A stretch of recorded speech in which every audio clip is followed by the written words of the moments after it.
गुढीपाडवा. गुढी उभारणे ही परंपरा अनेक वर्षांपासून आपल्याकडे सुरू आहे. ह्याचे अनेक रेफरन्सेस तुम्ही वाचले असतील, बघितले असतील. मी सुद्धा आज एक रेफरन्स देणार आहे. तो रेफरन्स आहे महाभारतातील. महाभारतात आदिपर्व अंतर्गत अंशावतरण पर्वामध्ये साधारण अध्याय 63 मध्ये या गुढी उभारण्याबद्दल काही श्लोक आहेत. हे आज मी तुम्हाला सांगणार आहे. पण हे श्लोक सांगण्याआधी एक छोटीशी हकीकत सांगते, म्हणजे या श्लोकांचा नीट अर्थ तुम्हाला कळेल.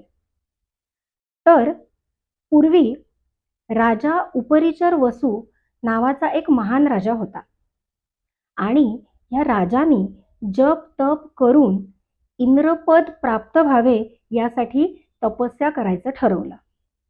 आता हे तर काही पॉसिबल नाही, म्हणून इंद्रदेव आणि बाकी काही देव राजाकडे आले.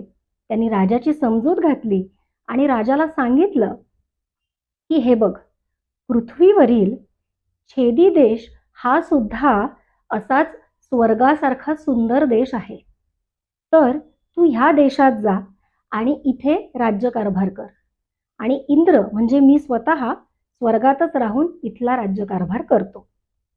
आता राजा जो होता तो अतिशय चांगला होता.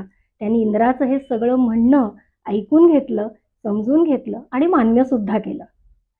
आणि नंतर मग इंद्राने ह्या राजाला अनेक भेटवस्तू दिल्या, अनेक आशीर्वाद दिले. आता ते आशीर्वाद कुठले, ते श्लोक कुठले, हे आपण समजून घेऊयात.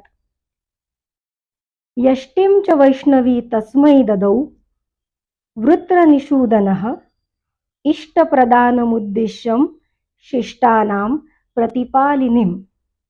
म्हणजे काय, तर यष्टी म्हणजे काठी. तर इंद्रदेवानी राजाला ही काठी दिली. ही काठी अतिशय सामर्थ्यवान अशी काठी होती आणि ही काठी राजाचं रक्षण करणारी होती, प्रतिपालिनीं. नंतर तस्याः शक्रस्य पूजार्थ भूमौ भूमिपतिस्तदा प्रवेशकारयामास गते संवत्सरे तदा. म्हणजेच शक्रस्य म्हणजे इंद्र. सो ह्या इंद्राचा सन्मान व्हावा यासाठी या राजाने ही काठी जमिनीमध्ये गाडून ठेवली. आता जमिनीत गाडून काय केलं, साधारण 1 वर्ष, गते संवत्सरे तदा म्हणजे 1 वर्ष ही काठी जमिनीत गाडून ठेवली. त्यानंतर ततप्रभृतीचाद्यापि यष्टे क्षितिपसत्तमैः प्रवेशः क्रियते राजन यथा तेन प्रवीर्ततः. म्हणजेच तेव्हापासून श्रेष्ठ राजे ही काठी अशीच जमिनीत गाडून ठेवण्याची पद्धत सुरू झाली.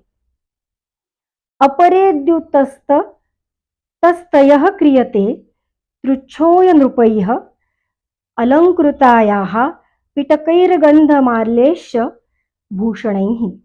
मग आता या 1 वर्षानंतर काय करायचं, तर 1 वर्षानंतर जो कुठला नवीन वर्षाचा पहिला दिवस असेल, त्या पहिल्या दिवशी ही काठी जमिनीतनं बाहेर काढायची, त्याची पूजा करायची. म्हणजे त्याला वेगवेगळे अलंकार परिधान करायचे, त्याला फूल गंध असं सगळं वाहायचं आणि माल्यदाम परिक्षिप्ता विधिवत क्रियते बिच भगवान पूज्यते चात्र हंसरूपेण चेश्वरा.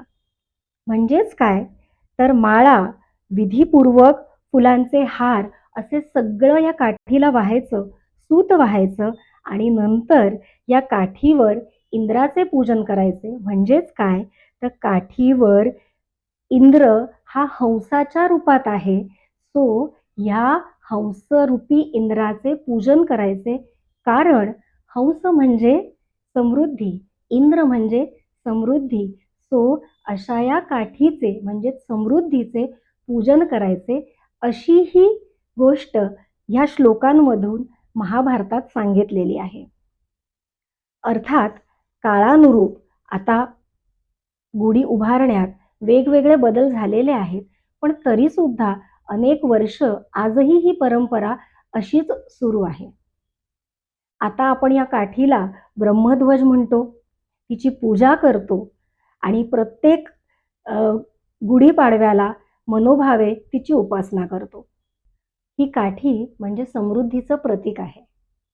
आज गुढीपाडवा आहे, त्यानिमित्ताने तुम्हाला सगळ्यांना गुढीपाडव्याच्या खूप खूप शुभेच्छा आणि मराठी नवीन वर्षाच्या सुद्धा खूप खूप शुभेच्छा.